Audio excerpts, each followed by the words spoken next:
Hello students, कैसे हैं आप सब लोग। उम्मीद करती हूँ सब अच्छे होंगे और स्वस्थ होंगे। मैं Meena Rana ICT virtual class में आपका स्वागत करती हूँ। तो स्टूडेंट्स, हम पढ़ रहे हैं क्लास 12th का मैथ्स और यहाँ पर हम डिफरेंशियल इक्वेशन को रिवीजन कर रहे हैं। और यहाँ पर हमने कल की क्लास में एक क्वेश्चन सॉल्व किया था। ठीक है, क्वेश्चन नंबर 11 था कि for each of the differential equation in exercise 11 to 14 find the particular solution satisfying the given condition. यहाँ पर आपको एक क्वेश्चन दे रखा है, क्वेश्चन नंबर 11। इस क्वेश्चन को आपने सॉल्व करना है। अभी तक हम क्या कर रहे थे, इसके जनरल सॉल्यूशन की बात कर रहे थे। ठीक है, हमने इस क्वेश्चन का पर्टिकुलर सॉल्यूशन निकालना है और कुछ कंडीशन आपको यहाँ पर गिवन है। ठीक है, इस क्वेश्चन को हमने प्रीवियस लेक्चर में आधा सॉल्व कर दिया था। ठीक है, तो क्वेश्चन देखिए, एक बार देख लेते हैं। आपके पास क्वेश्चन था x³ + x² प्लस में x + 1 dy/dx = 2x² + x। ये आपके पास क्वेश्चन था। और y यहाँ पर कंडीशन क्या दे रखी है, y = 1 और x = 0। तो हमने क्या किया, यहाँ पर वेरिएबल सेपरेबल मेथड से इसके वेरिएबल को देखिए, यहाँ y का फंक्शन कोई भी नहीं है, हमने सारे x के फंक्शन एक तरफ कर दिए। ठीक है, इसको हम इंटीग्रेट किया तो लेफ्ट हैंड साइड में dy का इंटीग्रेशन आपके पास y आ जाएगा और राइट हैंड साइड में देखिए ये आपका इस तरह का एक फंक्शन बन गया है। ठीक है, जैसे कि हमने इंटीग्रेशन में सीखा कि जब आपके पास इस तरह का कोई फंक्शन आता है, यहाँ से हमने इसके फैक्टर निकाल लिए। इस जो आपका डिनोमिनेटर है, इस क्यूबिक इक्वेशन का हमने यहाँ पर फैक्टर निकाल लिया। ठीक है, फैक्टर निकालने के बाद आपको फैक्टर क्या मिले, x + 1 और x² + 1, ये दो फैक्टर आपको मिले। ठीक है, अब इस तरह का जो क्या होता है, इंटीग्रेंड होता है। इस तरह के इंटीग्रेंड को आप सॉल्व करने के लिए इनको आप क्या करते हैं, इस इंटीग्रेंड को आप पार्शियल फ्रैक्शन फॉर्म में इसको कन्वर्ट करते हैं। ठीक है, इसका पार्शियल फ्रैक्शन फॉर्म क्या होता है, a/x + 1। देखिए पहला फैक्टर क्या था, x + 1। अब देखिए यहाँ पर एक ऐसा क्वाड्रेटिक इक्वेशन है जिसकी आप फैक्टर नहीं कर सकते हैं, x² + 1 की आप फैक्टर नहीं कर सकते हैं। तो इसके लिए आप dx + c तो इस तरह के कांस्टेंट लेते हैं। इसको आपने इक्वेशन नंबर 2 पुट किया। ठीक है, मैंने इसका क्या किया, यहाँ पर पार्शियल फ्रैक्शन फॉर्म में इसको कन्वर्ट किया। इसके बाद हमने यहाँ से कॉमन लिया, यहाँ पर हमने एलसीएम ले लिया, a, b और c की वैल्यू हमने यहाँ से निकाल ली। a, b और c की वैल्यू निकालने के बाद हम यहाँ पर इस इक्वेशन नंबर 2 में इसको पुट करेंगे।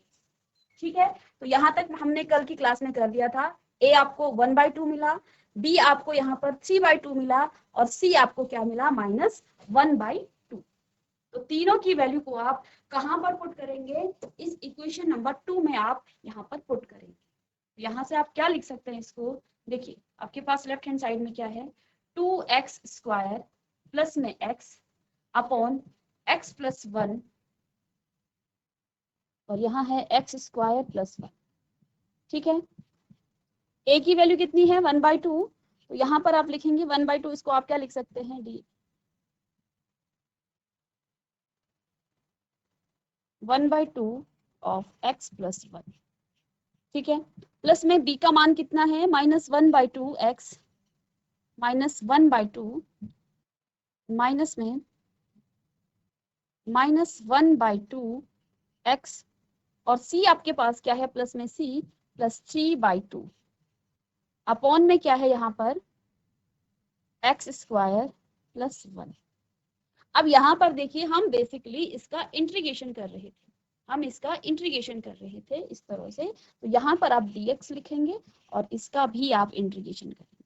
इंटीग्रेट करेंगे जब आप इसको, देखिए इसको तो हम छोड़ देंगे, तो 1/2 आपका कांस्टेंट है, आगे आ जाएगा।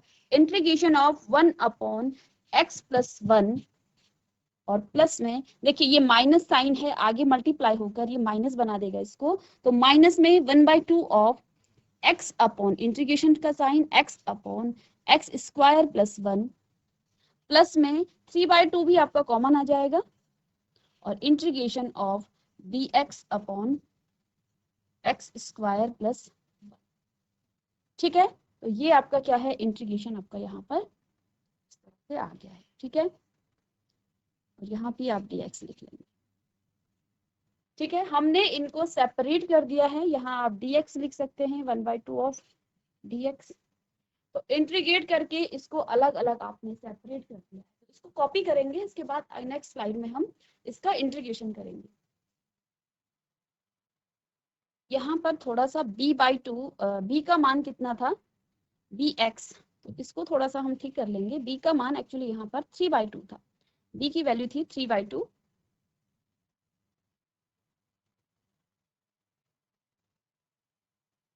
तो यहाँ पर देखिए v का मान हो जाएगा 3/2 x और माइनस में 1/2। तो इसी को आप आगे भी इसको क्या करेंगे, चलिए तो ये पॉजिटिव का हो जाएगा, प्लस में 3/2 x और माइनस में 1/2, ये आपके पास आ जाएगा। ठीक है, b की वैल्यू हमने यहाँ से थोड़ा गलत लिख दी थी। तो b का मान क्या है 3/2, तो 3/2 x, क्योंकि यहाँ bx है और प्लस में c है, c कितना है -1/2। तो यहाँ पर हमने इसको लिख दिया है और सेपरेट कर लिया है, हर इंटीग्रेशन को आपने सेपरेट फॉर्म में इस तरह से लिख लिया। तो इसको कॉपी करेंगे और नेक्स्ट स्लाइड में हम इसी को आगे इंटीग्रेट करेंगे। तो आपके पास क्या है 1/2 ऑफ, नेक्स्ट स्लाइड में इसको लिखूं मैं, तो y बराबर 1/2 of integration of dx upon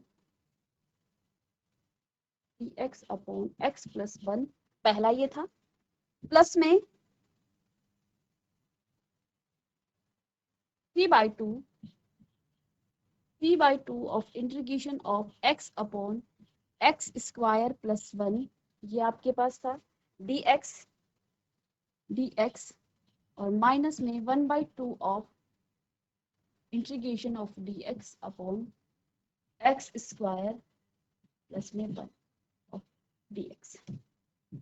ठीक है, ये आपके पास था, इसको हमने इंटीग्रेट करना है। चेक कर लेते हैं, y is equal to 1/2 of dx plus में यहाँ पर क्या है 1/2 dx, x 3/2 x upon x square, और ये आपके पास आ गया। ठीक है, इसको इंटीग्रेट करेंगे आप। देखिए पहले आप इसको यहाँ पर क्या पुट करेंगे, x plus 1 is equal to t, substitute कर देंगे यहाँ पर। इसको आप डिफरेंशिएट करेंगे तो dx बराबर आपके पास dt आएगा। ठीक है, यानी कि जब आप इसका इंटीग्रेशन करेंगे तो आपको क्या मिलेगा, 1 अपॉन dx की जगह आप लिखेंगे dt अपॉन t। ठीक है, और इसका इंटीग्रेशन होता है log ऑफ मॉड t, और t की जगह पर आप क्या लिखेंगे, log of mod x plus 1। इतना इंटीग्रेशन आपके पास क्या आ जाएगा, log of mod x plus 1। Again यहाँ पर देखिए इंटीग्रेंड में आपके पास फंक्शन और फंक्शन का डेरिवेटिव्स मौजूद है।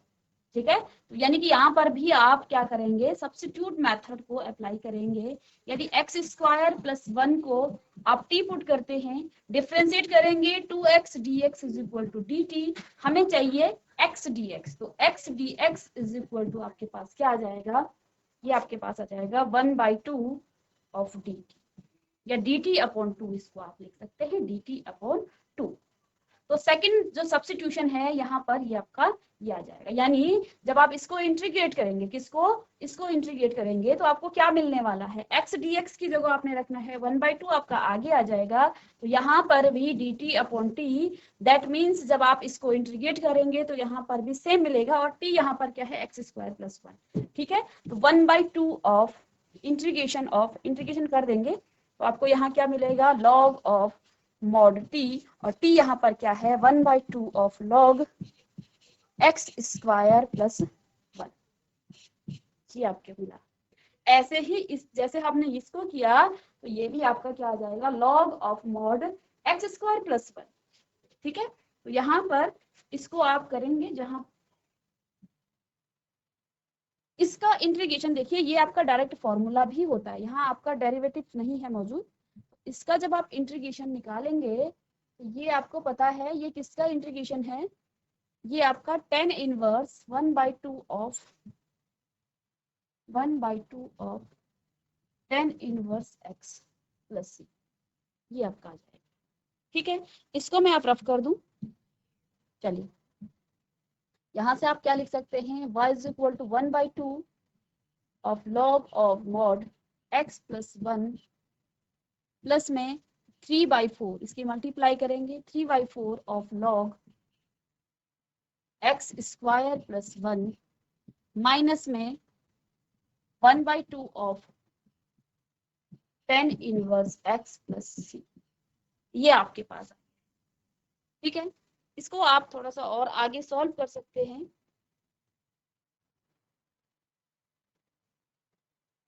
सॉल्व करने से पहले देखिए आपके पास कंडीशन क्या थी क्वेश्चन में गिवन, आपको कुछ कंडीशन दे रखी, यहाँ पर एक आर्बिट्री कॉन्स्टेंसी है, इस आर्बिट्री कॉन्स्टेंसी को हमें निकालना है। क्या कंडीशन आपको गिवन है, y इज इक्वल टू 1 और x is equal to 0। y बराबर आपको क्या रखना है 1 और x बराबर आपको क्या रखना है 0।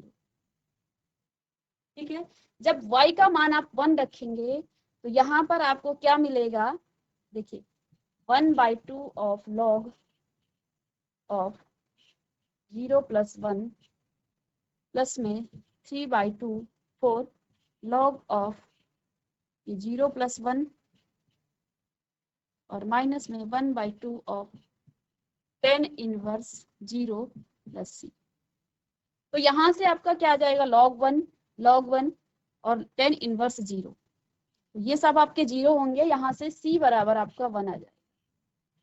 c का मान यहाँ से आपने क्या निकाल लिया है 1 निकाल लिया। इस c की वैल्यू को आप यहाँ पर पुट करेंगे तो c का मान रखेंगे तो y इज इक्वल टू आपके पास क्या आ जाएगा 1/2। पर्टिकुलर फंक्शन सॉल्यूशन का मतलब क्या होता है, आपको यहाँ पर कांस्टेंट की जो वैल्यू है उसको भी निकाल के इस क्वेश्चन में पुट करना है। तो 1/2 of log of mod x plus 1 plus 3/4 log of mod x square plus 1 minus में 1/2 tan इनवर्स x और प्लस में 1 यहाँ पर आ जाए। इसको आप यहाँ भी छोड़ सकते हैं इसका आंसर, या फिर आगे इसको आप सॉल्व करें। तो सॉल्व करने के लिए देखिए यहाँ से आप 1/4 को कॉमन ले सकते हैं, y इज इक्वल टू 1/4। इसको 1/4 बनाने के लिए आप यहाँ 2 की मल्टीप्लाई कर देंगे, 2 log x प्लस 1, ये आपके पास आ जाएगा।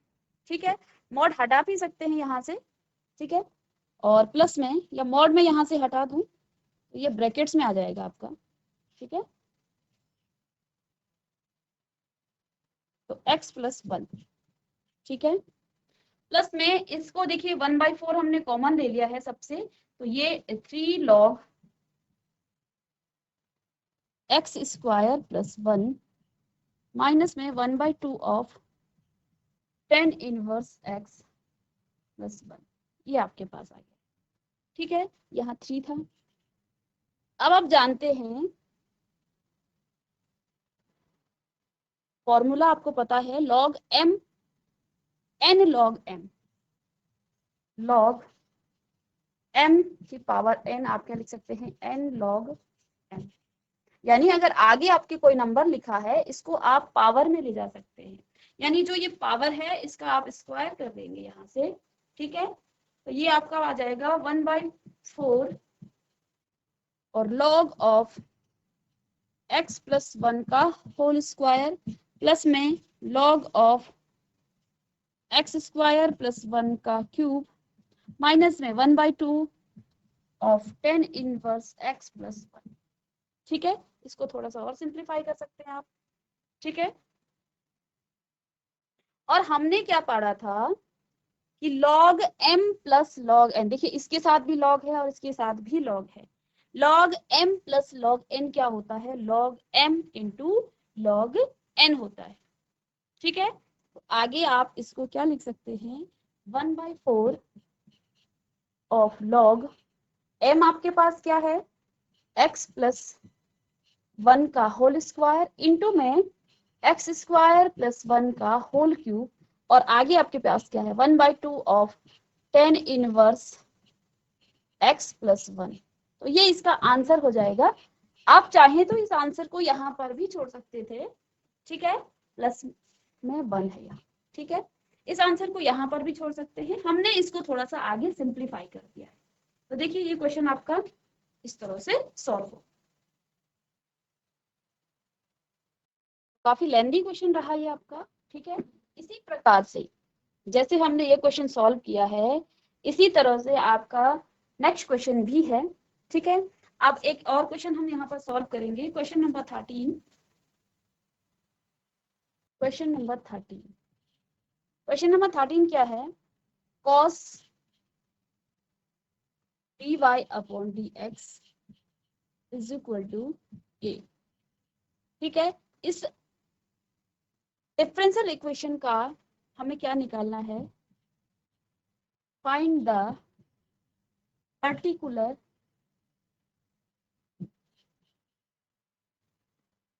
पर्टिकुलर सॉल्यूशन ऑफ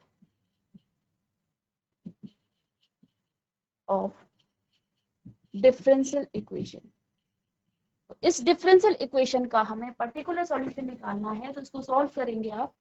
तो देखिए यहाँ से वेरिएबल सेपरेबल मेथड आप यहाँ पर अप्लाई कर सकते हैं।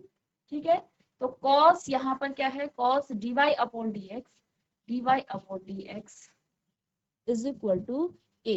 तो इस cos को आप उधर ले जाएंगे क्योंकि मुझे dy अपॉन dx को सेपरेट करना है, तो ये cos यहाँ जाकर इनवर्स में आ जाएगा, cos इनवर्स a। इस वेरिएबल्स को आप यहाँ ले लीजिए, dy is equal to cos inverse a और dx।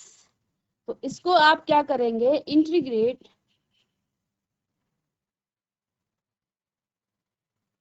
बोथ साइड, दोनों साइड का इंटीग्रेशन आपने करना है, दोनों को इंटीग्रेट करना है। तो dy upon dy is equal to integration of, देखिए ये आपका क्या है? cos इनवर्स a है, यानी कि ये कोई कांस्टेंट टर्म है। ठीक है, तो यहाँ पर जो ये cos इनवर्स a है, ये कांस्टेंट की तरह ट्रीट कर रहा है। तो देख लीजिए, पहले इसको हम एक बार लिख लेते हैं, cos इनवर्स a और dx। क्योंकि ये कांस्टेंट है, तो कांस्टेंट टर्म्स को हम क्या करते हैं? इंटीग्रेशन के साइन से बाहर ले लेते हैं। यानी यहाँ तो y हो जाएगा is equal to cos inverse a और इंटीग्रेशन ऑफ dx। ठीक है, तो y बराबर cos इनवर्स, यहाँ आप प्लस में c लिख लेंगे क्योंकि हमने y का इंटीग्रेशन कर लिया है। ठीक है, cos inverse a integration of, इसको तो आप x लिख लेंगे इंटू में x प्लस c। तो y बराबर x cos inverse a plus में c। ठीक है, ये आपके पास आ गया है y इज इक्वल टू। अब यहाँ पर आपको एक पॉइंट दिया था क्वेश्चन में, y इज इक्वल टू 1 और x is equal to 0 at y is equal to 1 और x बराबर 0। ये भी आपको क्वेश्चन में गिवन है। ठीक है, क्योंकि इसका पर्टिकुलर सॉल्यूशन निकालना है, तो आपको 2 पॉइंट दिए होंगे। तो यहाँ पर y क्या है आपके पास? 1 है, इज इक्वल टू x 0 है, तो cos inverse a plus c, यानी कि ये तो 0 हो जाएगा, तो c बराबर आपका 1 आ जाएगा। इसको आप इक्वेशन नंबर 1 पुट कर सकते हैं। ठीक है, तो c बराबर 0 या substitute c is equal to 1 in equation number 1। तो c बराबर 0 पुट ये आप करेंगे इन इक्वेशन नंबर 1। इक्वेशन 1 में यहाँ पर करेंगे y is equal to x cos inverse a और प्लस में c। ठीक है, यहां से आप क्या निकाल सकते हैं? y upon x is equal to cos inverse a plus 1। इसको इधर में ले जाऊं तो ये आपका क्या आ जाएगा? cos inverse a is equal to आपके पास क्या आ जाएगा? y अपॉन x माइनस में 1। ठीक है,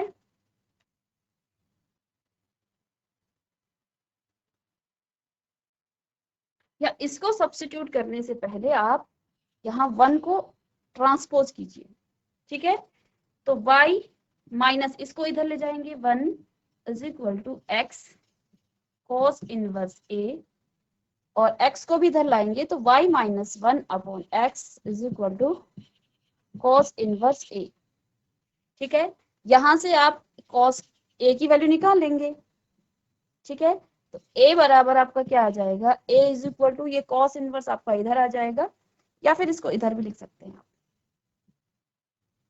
cos इनवर्स a, तो cos इधर आ जाएगा, cos y minus 1 upon x is equal to a। तो ये a की वैल्यू निकल गई। तो ये इसका क्या है? क्योंकि a यहाँ पर क्या था? एक आर्बिट्री कांस्टेंट था, तो हमने ए की वैल्यू निकाल दी है, ठीक है। तो ये इसका पर्टिकुलर सॉल्यूशन होगा इस पर्टिकुलर डिफरेंशियल इक्वेशन का। तो इसको कॉपी करेंगे। इसके बाद एक नेक्स्ट क्वेश्चन है, question number 14, dy upon dx is equal to, question है y10 इन y10x y10x, यहाँ y आपको क्या दे रखा है, y इज इक्वल टू 1 और x बराबर 0, x बराबर 0 और y बराबर 1। तो इस डिफरेंशियल इक्वेशन को देखिए, इसको सेपरेट कर लेंगे आप, सॉल्यूशन करेंगे, dy अपॉन इसके नीचे y आ जाएगा और यहाँ पर 10x और dx, इंटीग्रेट करेंगे दोनों को, बोथ साइड, दोनों को,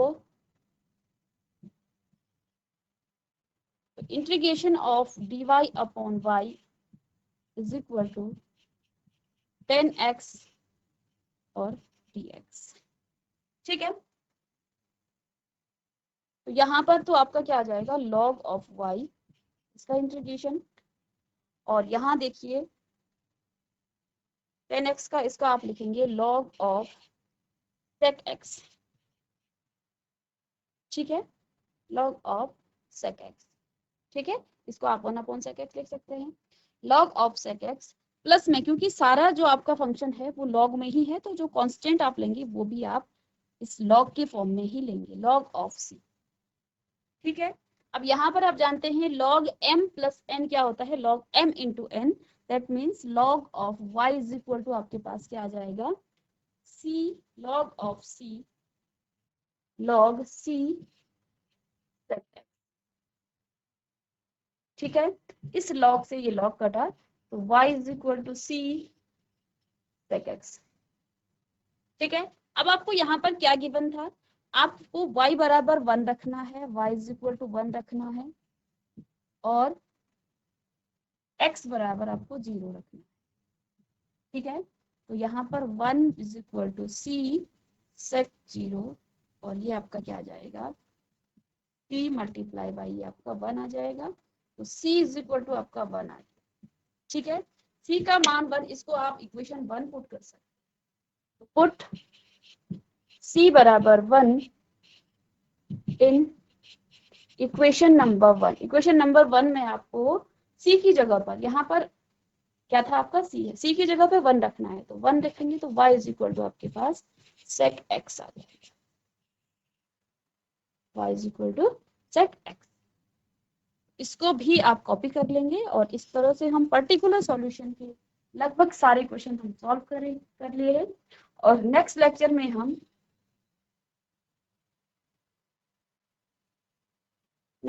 में हम इसी पर बेस्ड कुछ और क्वेश्चंस और नई पैटर्न के क्वेश्चंस को लेके आएंगे, ठीक है। तो स्टूडेंट्स आज के लिए बस इतना ही, मिलेंगे नेक्स्ट लेक्चर में, तब तक के लिए thank you and have a nice day.